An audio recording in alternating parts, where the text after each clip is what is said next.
Поэтбегек шавдери хамршин. Таванбек шивыкшин. Эберун была Чуваш Республикадрах нумай шурения. Штагна бурза шитсесінде вергуш мишну менче пурте пуштаяща. Она баллаща, она плеща. Он хавашипе, хаватланаша, шунатланаша, хавасланаша. Шаунбек был выложен перед Вера Кузьминична. А для меня она очень близкий человек, потому что в свое время, когда я начинал свою карьеру, творческую, потом певческую, она всегда меня поддерживала. Даже в своих моих некоторых концертах она участвовала. Поэтому я очень благодарен ей за такие вот возможности мне вывести меня в свое время на большую сцену. Ее творчество рассматривается на уроках родной чувашской литературы в 6 классе, потому что мы включили программу. Авторы программы я и Ятли Петрович Хузангай. Стихотворение Геннадия Айхи «Сцена Тадащин». Сцена и человек, или как бы образ Веры Кузьминичны Кузьминой. И поэтому уже 6 класса в национальных школах учащиеся знакомятся ее творчеством. Ее безграничное служение культуре чувашского народа, ее корням, традициям. И вот до таких лет не сходить со сцены, это показатель, это пример высокого служения своей отчизне. Так надо работать. Это могу сказать. Так надо работать всем артистам. Так нужно отдавать всю свою силу, энергию, жизнь тому любимому делу, которому ты посвятил. Спасибо, Вера Кузьминична.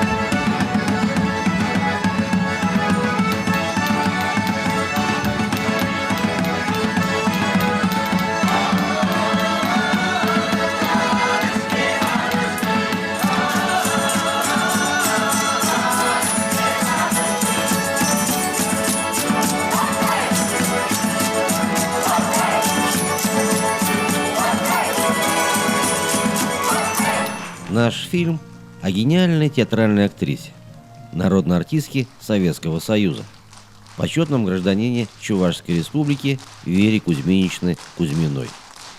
Свой очередной юбилей она традиционно отметила в кругу друзей, соратников и поклонников в своем родном Чувашском драматическом театре имени Константина Иванова. Петерде юлдашсем, Мускаврат гельне чувашсем, Чеберден гельне юлдашсем, Хабар твад райончек гельне твазем, Юратна курагазем, Табах сире. Эвер икке килбес, Апла пурнарга килиштерзе. Шабар-шабар шубар-шубать. Лапка-лапка юр-шубать. Шутхивель переял, анах ошатца дарать. Театру исполнилось 100 лет, Вере Кузьминой 95. Из них более 70 лет она служит родному театру. Мы поздравили Веру Кузьминичну на сцене 95-летием. Я не знаю, вот в России есть такой случай театра? Не знаю, не могу припомнить. Думаю, что нет.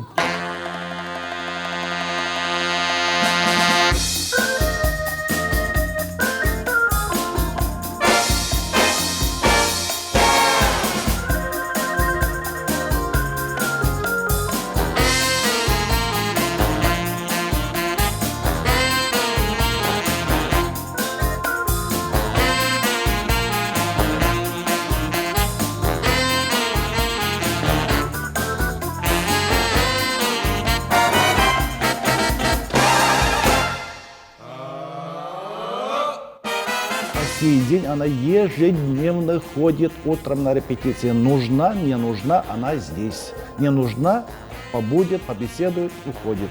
Вот молодежи преемствует такое. Когда иду в театр, я повторяю мысленно в голове роль, которую должна играть. И все шагаю, вспоминаю. Вот такой текст, такой текст, такой текст. Ну, для меня он хоть родной дом, хоть театр одинаково. Из родного дома, из квартиры в родной дом. Настолько мне это привычно, настолько мне это приятно, настолько это мне нужно для моей жизни. Без этого, наверное, меня не будет. Я не существую.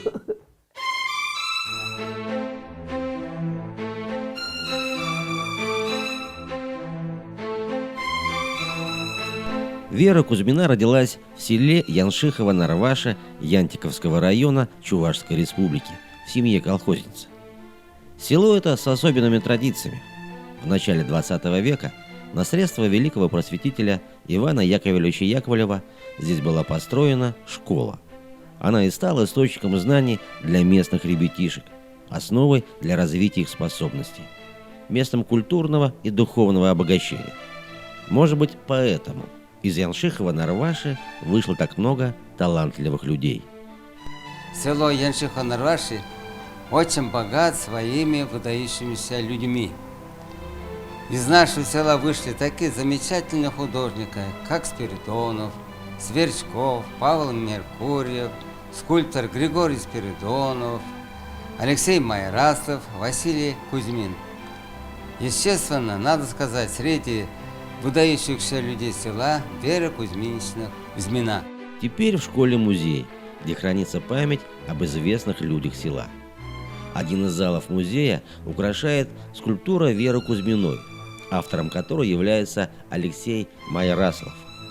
Односельчанин сумел отразить в гипсовой фигуре артистки всю силу и энергию ее таланта. Некоторые уголки музея хранят вещи, которые подарила сама Вера Кузьминична. Здесь артистка бывает часто, встречается с земляками.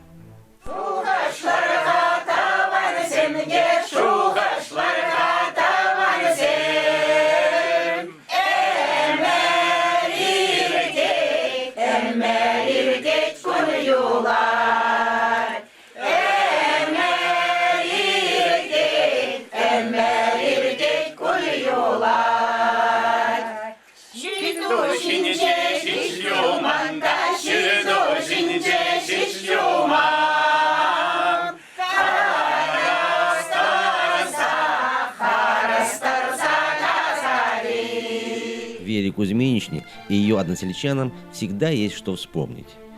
Кузьмина делится с ними творческими успехами, а они, в свою очередь, рассказывают ей о том, как живет село.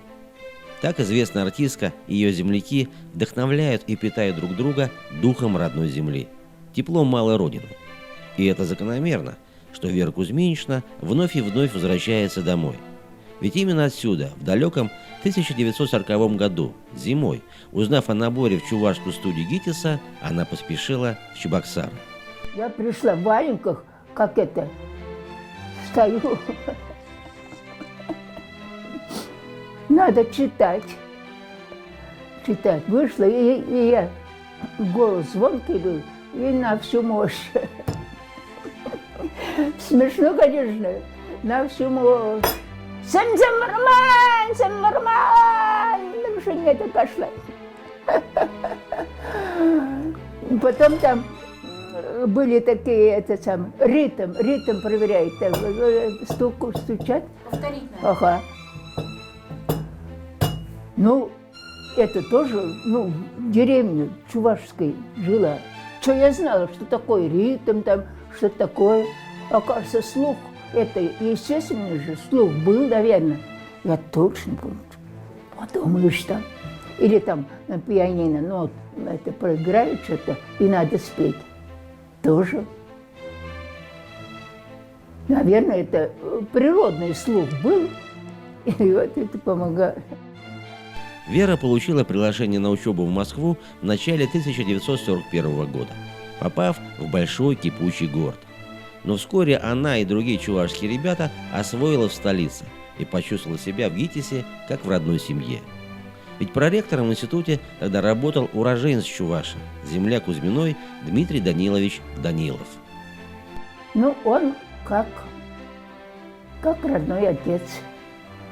Мы что-то не получается, к нему жаловаться. Дмитрий Данилович, мы вот так, ну, а он всегда нам помогал, сочувствовал. Знаю же, что жизнь студента, там мы жили в Трифоновке по 20 человек в общежитии. Это же вот, представляете, у каждого своя жизнь. А надо в это время отдохнуть, поспать или там вспомнить, что-то повторить, роль. Правда, учиться пришлось недолго. Началась Великая Отечественная война. Нас послали окопы рыть. Там немцы идут уже. Они же до Смоленска быстро дошли, а мы там окопы рыли. И мы ночью бежали от бомбежки. Переходы были ночью по 30 километров, а днем нельзя было. Там бомбили. Это было страшно, но были молоды, даже целиком не осознавали. Думаю, что сейчас прогонят немцев. Все так же, все верили, что эта война быстро пройдет. Учеба в институте возобновилась в 1943 году, после возвращения из эвакуации. Чувашскую студию тогда возглавил Михаил Михайлович Тарханов, профессор, хатовец.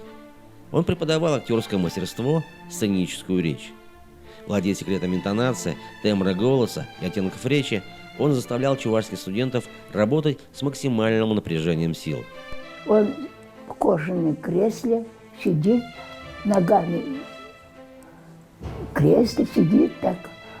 Но он уже был болен.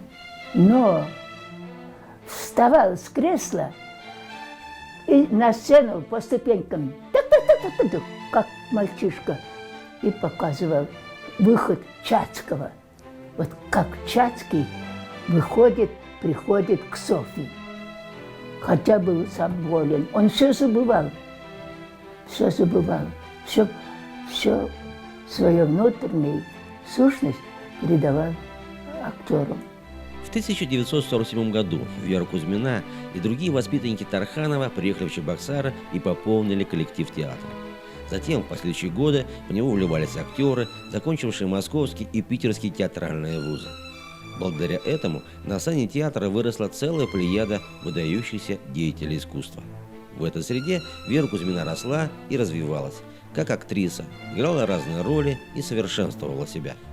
Она работала здесь выдающимися актерами Чувашского театра, такие как Ольга Ирзем, такие как Борис Алексеевич Алексеев, Алексей Константинович Ургалкин, народный артист Советского Союза, и многие другие.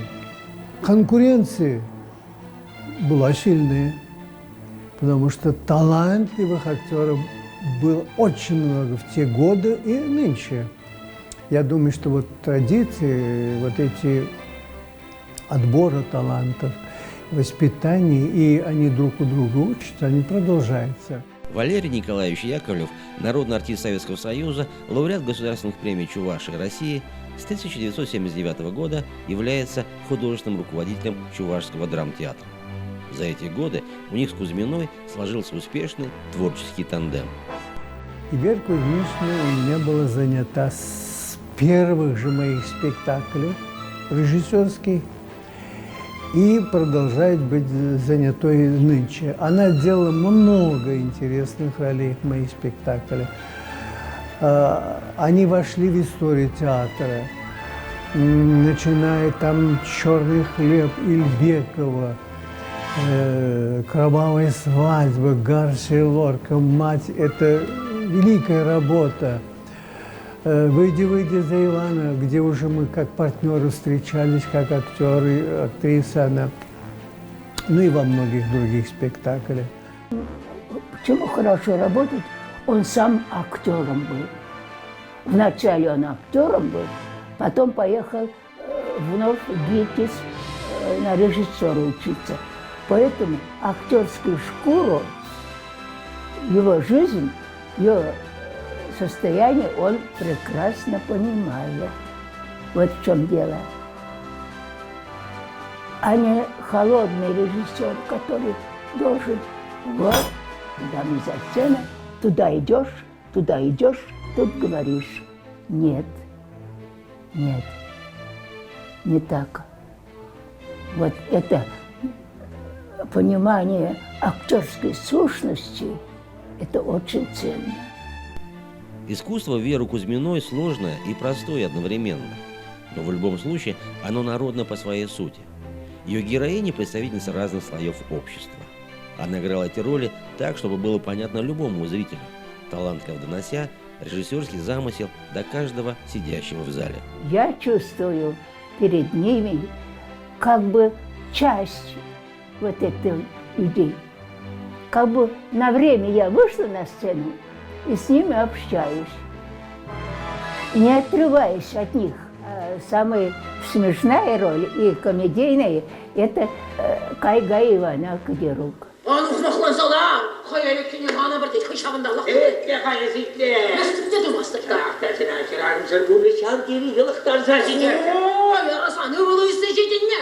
Onu avlandırmalla. Sen hemen başvuruşa bu şıram kılaşda gitsen de yürü. Etle hayazak, etle hayazak. Ay sana itleslersin. Yapmam arkadaşlar bak. Nasıl yaslı imaret yok. Rest olalım. Esmanaylı kinyasın gelse şilı kaçaş kirdeydin. Ya bir kulduğunu kaçarsa başlığa tem kurdu. Allah aymar kul esmanay kederuk yemaga. Allah'ım. Там что хочешь делай. Там такая импровизация была. С Никитиным мы играли. Что только не делали. Потому что это жанр позволяет импровизировать. Сегодня играешь, завтра потом десятки, сотни. О, сколько надо спектакль играть. И каждый раз надо ведь как-то настроиться.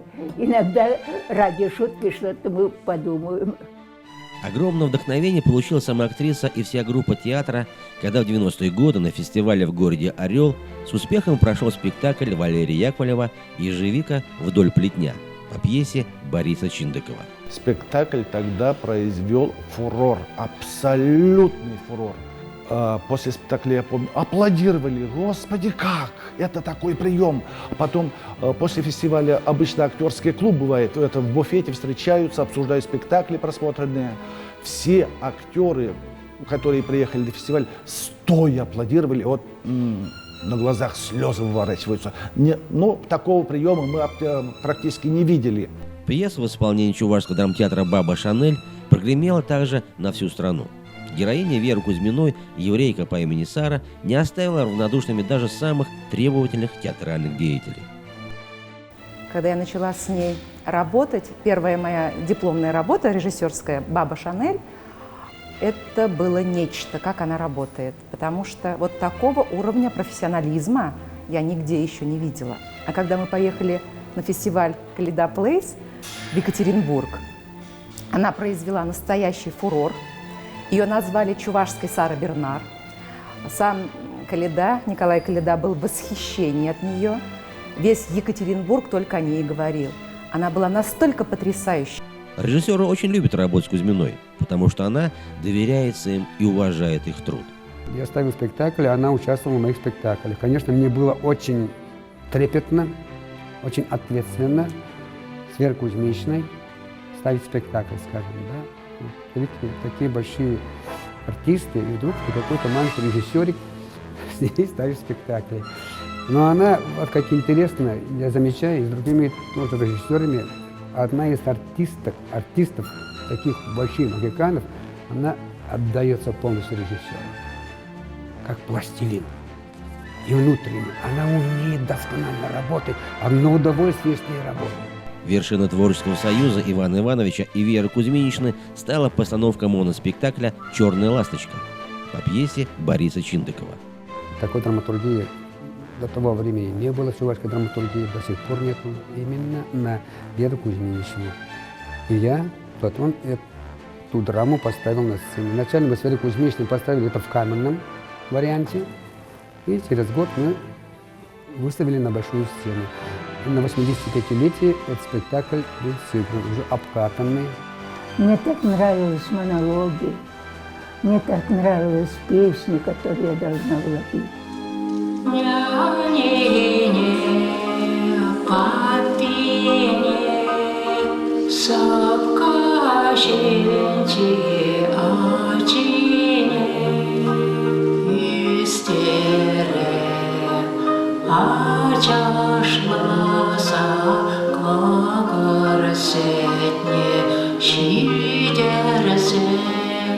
Входила в этот образ как бы от себя. Не играю, а как бы это сама я. Как бы это, что это моя сущность, что это я, что это не игра, а проживание.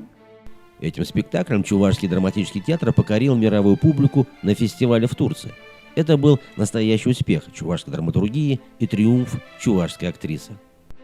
Актеры, режиссеры других театров приходили, кто был сегодня, завтра тоже пришел по второму разу смотреть на выступление Веры Кузьминичны. Вот это чувашская женщина. Там вся пьеса сделана так, это элементарно сходится жизненная позиция, вся жизнь чувашской женщины. А именно это идет в параллель с жизнью Веры Кузьминичны. И многие вот артисты, режиссеры восхищались ею, они никогда не видели некоторые чувашских людей на лицо. И вдруг они видели в лице Веры Кузьминичны чувашскую женщину. Они обалдевали. Вон какой народ, оказывается, некоторые не слышали никогда, кто такой чуваш, они слышали татаров там, скажем, да, остальные национальности, и вдруг чувашка. Все это здорово было. Актриса дважды прикоснулась к трагическим произведениям испанского искусства. В 70-е годы 20 века это была «Кровавая свадьба» Федерико Гарсия Лорка. И только через 30 лет образ Бернарды в постановке «Дом Бернарды» Альбы. Эти роли дались ей большим трудом и самоотверженностью. Она была от начала до конца на сцене. У нее за кулисами был стол специальный с термосом чай. Она приходила в 5 часов, когда спектакль начинается в 6:30. Она готовилась, она никуда не отлучалась. Она отрабатывала все по полной. Еще потом, после спектакля, сидела, еще размышляла над ролью. Вера Кузьминична умеет чутко выстраивать отношения с партнерами на сцене, помогает и поддерживает, дает возможность актерам раскрыться и совместно сделать спектакль ярким и запоминающимся. Знаете, в каждой роли она настоящая. Я не могу даже отличить все роли, могу повторить все роли. У нее, они, наверное, для нее все дороги. Это уже она сама может сказать. Но я нигде не могу... А где эти комедийные роли, и драматические, и всякие. Она везде, в своих ролях, их раскрывает до глубины. Она настолько чувствительный партнер, что вот когда я начинаю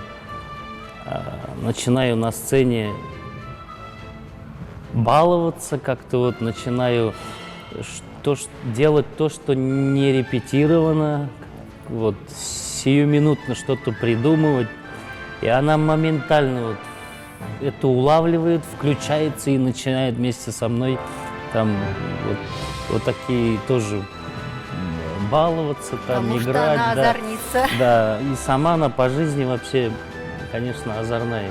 Не играть легко, потому что вот, когда вот актер отдает партнеру, вот как бы легко с ней играть. Но бывает актер, который как бы одеял на себя тянут, тогда сложнее будет играть. А она наоборот, как бы не для своей роли, а для общего спектакля у нее как бы образ получается. Кузьмина всегда трепетно относится к молодым актерам, поддерживает, помогает мудрым советам и добрым словом. И у каждого артиста театра есть своя история знакомства, особых партнерских отношений и дружбы с Верой Кузьминичной. В течение 10 дней надо было нам каждый день играть свои дипломные спектакли. Конечно, была ответственность большая, потому что вся театральная общественность и вообще зрители оценивали нас. Первые впечатления, хотелось показаться качественно, хорошо. И каждый день вот мы приходили где-то к 9 утра в театр и уходили там в 11 ночи только. И каждый день вот так. И была большая нагрузка, и я вот шел по коридору, и навстречу ко мне Вера Кузьминична. Она меня, наверное, видела пару раз вообще, только пришли. И вот у меня как-то вырвалось, Вера Кузьминична, как, говорю, вот этот вот период, этап вот продержаться, как, говорю, вот. И она как-то вот так вот, тепло по-матерински обняла и сказала: всю свою энергию, всю свою силу я тебе передаю. Когда на профессиональную сцену выходишь, трясешься, потеешь, скажем, это такие волнения. И она как сына обняла и говорит: не бойся, все будет хорошо.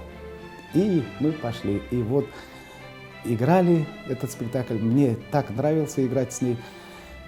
Она чувствовала, если она чувствует, что я волнуюсь, она спокойно успокаивает. На сцене, в смысле не словами, а так взглядом подойдет, обнимет. И вот это волнение куда-то уходило, и мы с ней так легко и просто было с ней играть. И до сих пор играем так легко и просто. Для меня она крестная мама для актерской моей карьеры. Дело в том, что в 10 классе я написала письмо на деревне к бабушке. Чебоксары, Чувашский театр, Вере Кузьминой. И сказала ей, что я очень хочу стать артисткой. И она ответила и пригласила к себе в гости. Первые уроки, мастер-класс она мне дала. И как раз через год набирали Чувашской студии для Москвы.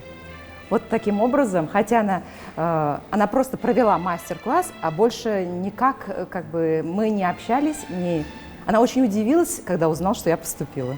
Она себя держала с нами, здоровалась так достойно, мы ее даже боялись. Сейчас мы с ней обнимаемся, здороваемся, говорим привет. Сблизились, как будто она наша ровесница, можно сказать.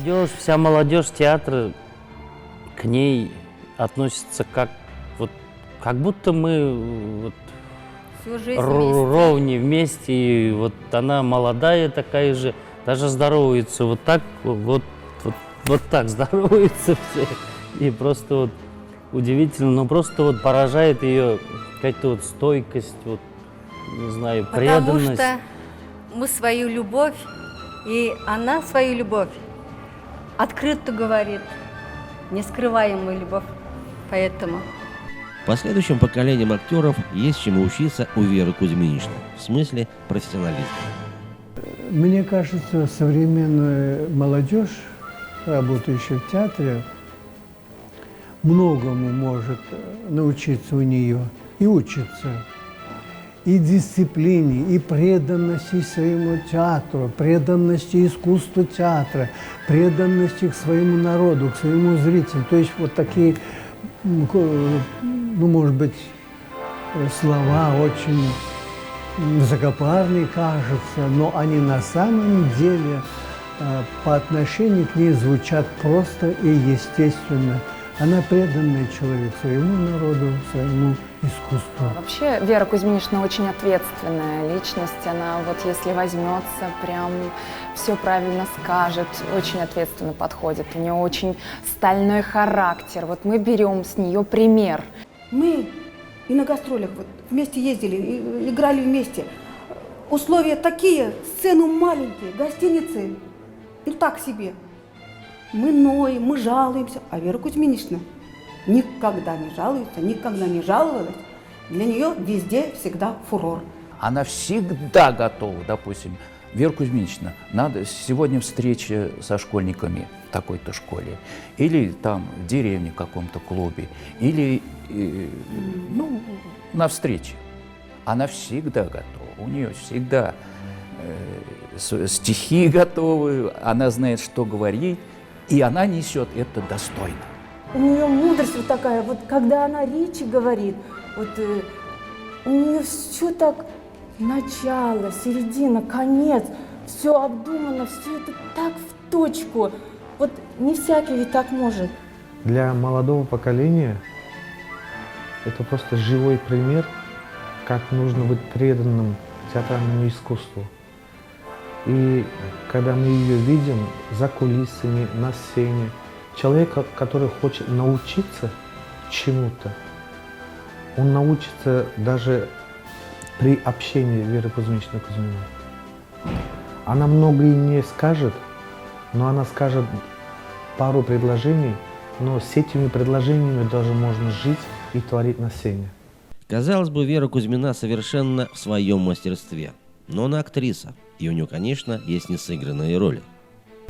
На мой взгляд, Вера Кузьминична, она даже античная героиня. Вот она может играть, у нее вот такой потенциал, у нее вот такой дух, у нее вот такая внутренняя сила. Например, Медею. Ну, из русской классики Васа Железнова. Сильные образы, сильные характеры. В свое время, когда мы учились, когда, вот я говорил уже, она приезжала преподавать чувашский язык, наш педагог Наталья Алексеевна, профессор, увидя ее, хотела поставить с нашим курсом мамашу Кураж Бертольта Брехта.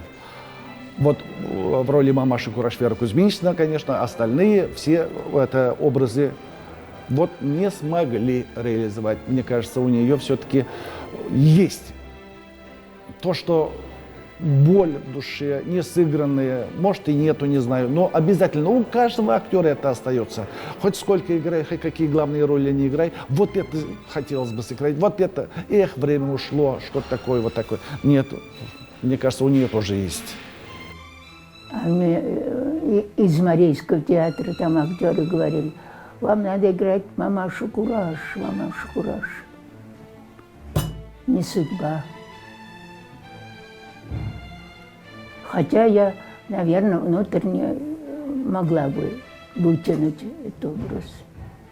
Для Кузьминой театр – это ее дом, и коллеги – все родные люди. Она не просто вместе с ними работает, она с ними дружит и проживает творческую жизнь. А они ценят ее за удивительное качество характера. Я ни разу не услышала жалобы от нее, чтобы Да, она на кого-то, на что-то жаловалась. Перед юбилейным вечером 90 лет она мне говорит, надо, говорит, то есть в свою деревню съездить, кладбище, говорит, посетить, благословение взять.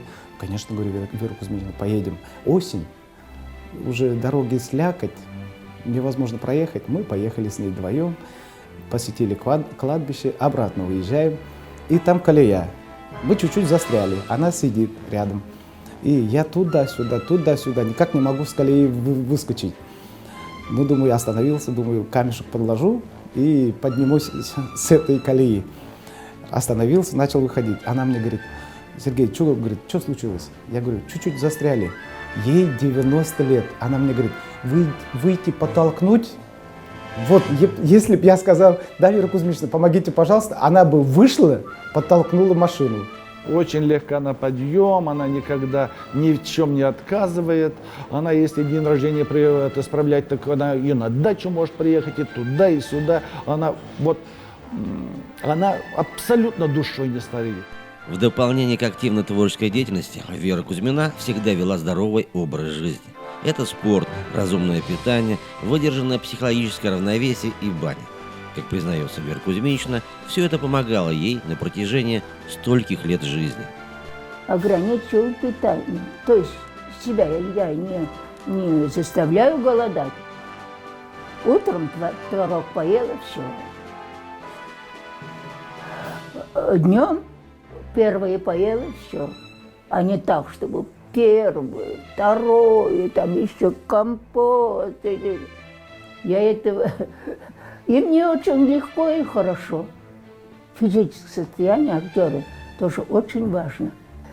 Я каждое утро вставала на ложи,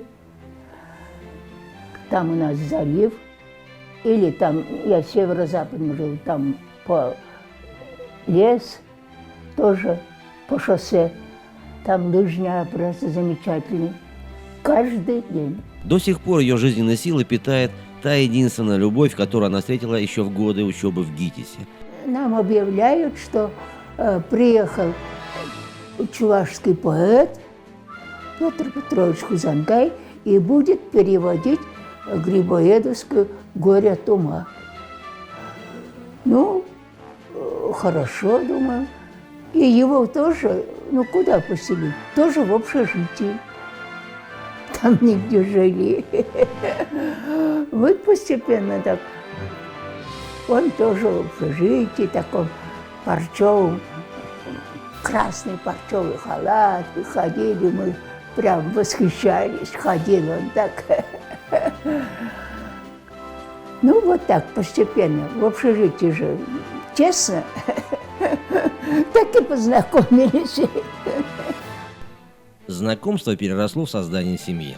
Вера Кузьминична и Петр Петрович прожили вместе 24 года. Это были годы совместного творчества. Хузангай много работал, и до сих пор его произведения, которые переведены на 25 языков мира, остаются актуальными. Для меня Хузангай — это все. И становление творчества, и становление человека, все тут вместе. Потому что он сам очень был таким внутренне богатым человеком. У него творческая натура. Он без творчества не мог жить ни одной секунды. Куда бы ни поехали мы отдыхать или просто в семье вот так, он без стихов не мог жить. Литературное наследие мужа Вера Кузьмина продолжает нести людям и сегодня.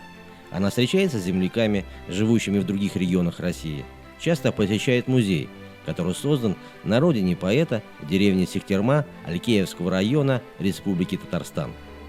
В 1948 году родился сын Атнер.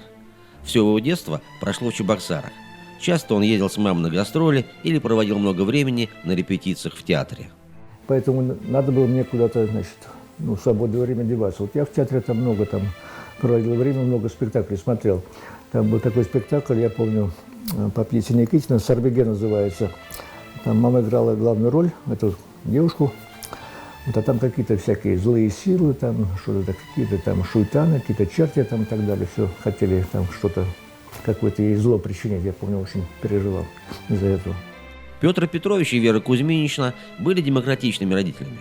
Атнер рос свободно и имел свои увлечения. У меня были свои какие-то интересы определенные, которые не были связаны ни с поэзией вначале, ни с театром тем более. Вот. Ну, я смотрел спектакли, просто мне нравилось смотреть. Ну, это просто как зритель, скажем так. Никаких там желаний, там, скажем, что-то там, быть там где-то кем-то в театре там у меня не возникало. После окончания школы Атнер хотел поступить на факультет английского языка Ленинградского университета. Папа мне сказал, что на английском отделении там нечего делать, и так много людей, которые знают английский язык. Вот нужно так вступать на арабское отделение, восточный факультет. Почему на арабское? Потому что там есть какие-то источники по истории, по древней истории Чувашии на арабском языке, вот надо их как-то там читать, там, переводить там, и так далее. Ну вот пришлось поступать на арабское отделение тогда. Ну, дети должны быть умнее родителей, я так считаю. И Атнер, конечно, блестящее образование получил. В Ленинграде учился. Он так, по-моему, рад этому. И само по себе жить в Ленинграде, в Петербурге, это, конечно, само по себе хорошо. В Ленинграде Атнер женился на девушке из Бурятии по имени Гажидма. Они